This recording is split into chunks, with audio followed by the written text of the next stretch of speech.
Magandang ituturo ko sa inyo ito ang kanyang oil pump gear. Ito ang oil pump gear ng ating motor. Yan. Once na umiikot yan sa niya, ay nag-iikot din yan.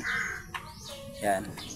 So para ma-check niyo yan mga kaibigan, dito siya galing Ito. Para ma-check niyo yan kung okay. Ako ginawa ko kasi good pa naman yung gear niya.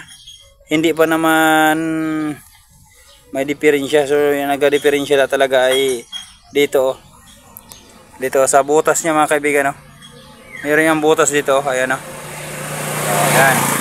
Dinosok ko. So, yan, badla yan sa tagos yan sa dulo mga kaibigan. Tagos yan. Ayan. Tagos yan doon. So ganyan lang sa pagtis mga kaibigan para ma-sure natin kung okay siya. Tapos lagyan natin dito pugsitaan natin. Yan. Yan, ganyan lang mga kaibigan sa pagtis. So okay na yan. Yun ang pagtis natin, napakahalaga na matis niyo yan.